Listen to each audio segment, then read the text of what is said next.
I found this one. A TikTok. A Taylor Swift music video. Oh, here it is. Let me send it to you. I don't follow Taylor Swift. I have not listened to a song from Taylor Swift since the motherfucking... What's crazy is I saw somebody, 22? I don't know. What's the Romeo and Juliet? Oh, yeah. She wears short skirt. Yeah. Oh, geez. DJ Academics posted a tweet of her saying, Taylor Swift's new album is projected to sell 1 million to 1.5 million sales this week. And for me, I was like, damn, she climbed up. Damn. All the comments were, still don't know one song. Never even heard a Taylor Swift song. Couldn't name one right now to this day. I was expecting people to be like, damn, Taylor Swift outdoing these rappers and country artists. I was like, they literally found another thing to joke about or get mad about. Again, if anything, I would have been like, holy shit, she got a crazy fan base. That's rap culture. That's certain people's culture. Even if someone wins, let me see how I can turn this into a cut you down moment. Somebody that's gonna be selling that much and you want to say, still never heard a song though? I haven't heard a song since then. Hey, good for her. That's what I said. I was like, damn, that's crazy. I'm not gonna download it. I'm not gonna listen to it. But someone will. And I'm sure that music changed a bunch of people's lives. And I'm happy to see it. All right, Taylor Swift. Hey, Taylor Swift, what the fuck, dude? Being fat is not a bad thing.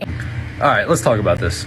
In 5 seconds of your music video, you have successfully reinforced the idea that it is. That's because it is. There are countless health problems associated with obesity, but you could argue with basic biology if you want. Believe me, I'm empathetic that she has had an eating disorder and struggles with her relationship with food and herself, but that does not give her permission to perpetuate a really harmful fucking narrative.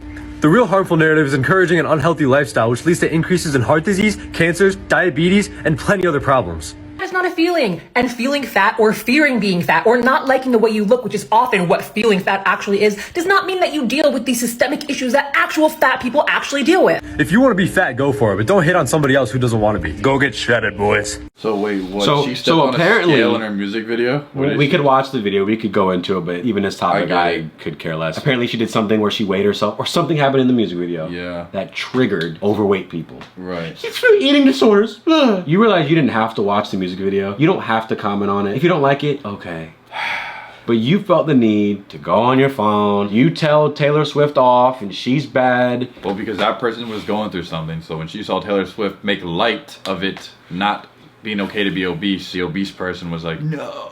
And I'm sorry, ma'am. Taylor Swift doesn't exist simply to please you. Taylor Swift is an artist that has her own life and makes her own shit. She doesn't go, and what does user 6652 on TikTok, how can I make them feel the best? No, it doesn't work like that. I'm sorry. And was she making fun of fat people? No, she was making fun of herself on a scale of maybe she wasn't happy with the weight that she was at. If she's not okay with being personally fat and she wants to be skinnier, why should you get mad at that? She's pushing a whole narrative now. Again, people are selectively outraged. They're outraged at Taylor Swift. How about you be outraged about something in your own life? Instead of being outraged at Taylor Swift, and there's plenty of stuff to be outraged at. Taylor Swift, neo-Nazis, racism, theft, the war in Haiti, the starving kids in Somalia. They're killing the elephants, the ivory trade, the turtles. Save the turtles. Save the turtles. Pick your outrage. You could do it every day if you want 50 different things. I dare you to pick something in your own life to be outraged about. How is your finances looking? How's your relationships with your family, your friends, your coworkers? Your house. What does your lawn look like? Did you do your laundry today? Are the shingles on your roof still there? Do you need to get your roof replaced? How's the dust in your room? Do the fingertip test with a white glove and go like this. Is there dust in your motherfucking house? Bet. How about you clean that first before you go on talking about Taylor Swift fucking music video? She don't even fucking know who you are. And she won't even see that. And she won't see that. Even if she did, the music video is public forever. What do you want her to do? Are you gonna sue her and get that music video taken down? It's almost a waste of her time to say that, right? What's easier? Condemning someone else or worrying about your own problems in your own life? It's really easy to complain and put down somebody else. But that's what people do. It's human nature. Let me see if I can tear someone else down. Well, how easy? Because my life sucks. Anytime you've been with your friends and you want to talk about somebody you disliked and there's like a mutual agreement, we all dislike that one person, it's so much fun to shit talk.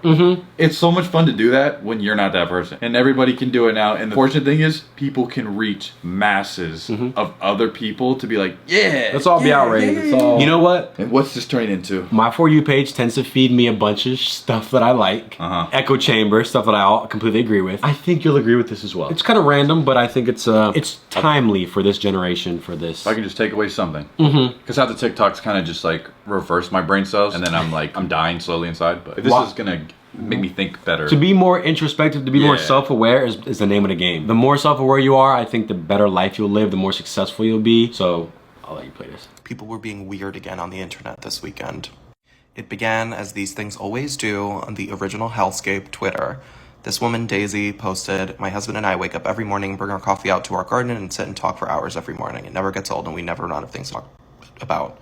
Love him so much. Thoughts on that tweet? Seems fair. Hopefully I don't ruin it. I think I saw a tweet where somebody tweeted something similar to this, except they said they fuck outside every morning instead of sit and talk. But no, seems fine. You're not angry at that? I'm not upset. But they sit and talk in the morning for hours. No outrage? Nah, because I saw a couple saying that it was a woman saying her and her man every 6 months they have a one-to-one heart-to-heart saying like, what are things you like, don't like about our relationship? How can I improve? How can you improve? Not there to just shit talk each other like, I hate this is about you, but like, how can we fix this? So every morning, this is keeping their bond strong to sit and talk. Sounds cute. It's good for them. See, behind me, it blew up, but not in a good way. People, instead of responding or ignoring it, No way. because who cares, okay? People started responding with really weird shit, like, I wake up every day with chronic pain and wash my OCD medication down with an iced latte. And the responses were all some variety of this, like, No oh, you must way. be so special. Oh, you have a husband. Oh, you have land. Oh, you don't have a job. Like, it just got very, very intense, and people were very angry and very bitter for no reason. And it reminded me of this infamous reply that gets posted now every time someone goes crazy on Twitter. Hi, most annoying person you've ever encountered here. I noticed this post you wrote in 3 seconds doesn't line up with every experience I've ever had.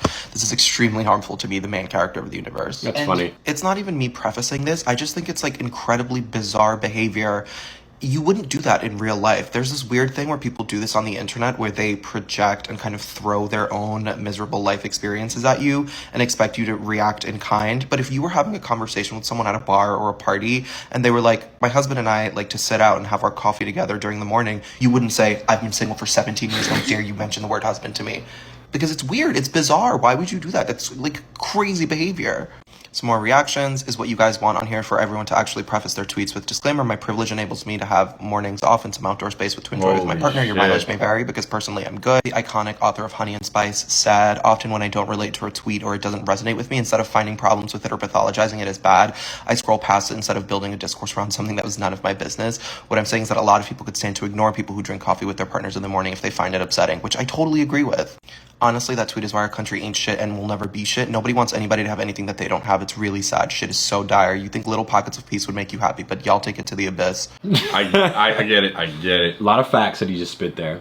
I think about this. If you see something that really hurts you, it's okay to just let it go. It's okay to pass it on. Now, could I be a hypocrite for looking at the video of the furry person in public growling, walking around with the tail stuck up their ass, and say, Ryan, if you don't like it, then just let it go. Versus trying to spout your own information. Sure, but can we all agree that this objectively, a woman and man sitting in her garden eating breakfast is not something to be taboo? offended by? Yeah, or get offended by. If someone has a tail stuck up their ass and they're barking, running around, I could see how that could be off-putting to people, and people might want to say something to that. Something like as mundane as this. Bro, this couldn't be the most mundane, least problematic scenario of two people doing the most simplest thing together for their own relationship. Welcome to America. And again, like we've said in all the videos, we weren't meant to hear everybody's thoughts on everything. Like this guy said, in reality, in a real world scenario, people wouldn't even respond that way to somebody that says that. But because you can type out your thoughts and then read that and get so offended so you can say what you felt about that, and now that person can read what you just said, the technology, it's damaging, it's doing just as much damage now. This entire thing is just reminding me of two separate things. A, the Taylor Swift discourse this weekend, which I'm not going to get into because I'm not qualified and it's not my place.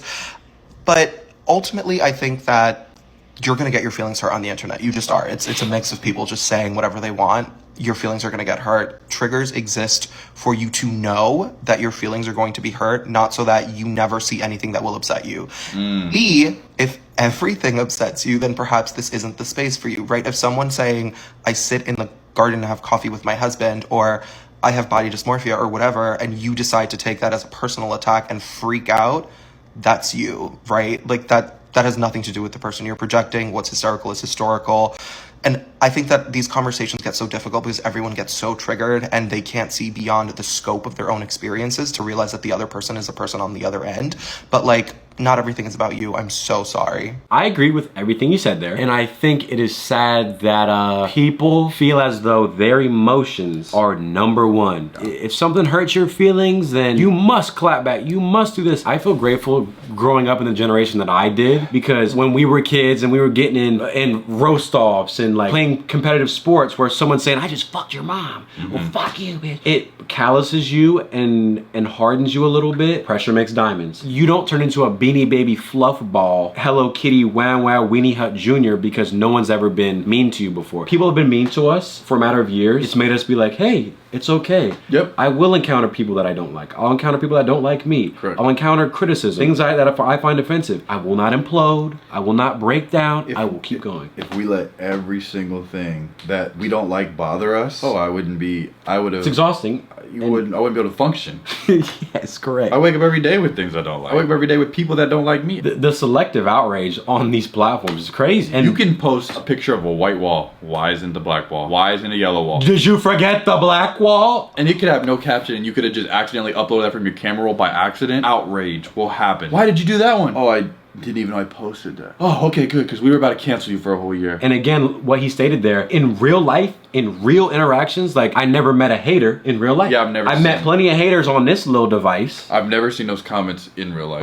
Never. Never, you're not funny to your face? Nah, I never got that. That video was cringe in 2017? Never got any of that. Right to your face? You guys can have your outrage. I'm gonna go and have a peaceful rest of my night right now. I'm gonna go cook a steak, eat some rice and veggies, and just go to sleep. I'm gonna watch a little Bob's Burgers tonight. There's a new show called The Watchers on Netflix. I'm gonna watch that. Amazing. Is it funny? Is it a drama? It's like a thriller. It's basically these people that move into a suburban house. There's a lot of his history around it, and all the other people in the neighborhood are like creepy about who. I heard about that. And it's based off a real story. And they keep sending them letters saying, hello, Mrs. and Mr. Do you know where your daughter goes at night? What are you gonna do about this? I know what you've been doing. And they're just being like watched. So I only got to one episode, but it was pretty creepy. That sounds more fun than picking a celebrity to hate on. And thinking about Bob's Burger and The Watchers in my head right now already makes me feel better than what I just watched. That's facts. Turn your brain off sometimes. You don't gotta like worry about every damn thing. The internet. The internet. Welcome to the internet. That's why I literally don't even go on TikTok, because when you guys show me this, I'm blown away every time. What now? What's the deal now? What are we mad about today? And what's crazy, in her world, as long as she sees 5 comments that say, yes sis, I agree, go off, she's there like, yes. And if you want to just sit there and fuel hate like that, I don't know. I said in the last video, I need people to pick the best nations to move to. Should I move to Japan? Should I move to the Philippines? I'm really thinking about the Philippines. Please let me know where I should move my family. I thought about the UK, but then y'all be stabbing. So yeah, they be stabbing in the UK. Somebody give me some countries that I could potentially move to. And if you live there, that would help us too firsthand. South Africa, how's that looking? Because I was thinking about moving to Texas, getting a house in Texas, but now at this point I'm like, I might need to get out this. Might just get out of here. Because I'm just tired. Who's with me? New culture shock. Drop some potential countries I can move to in the comments. I'd really appreciate it. Go complain on TikTok if you're not having a good day. See ya.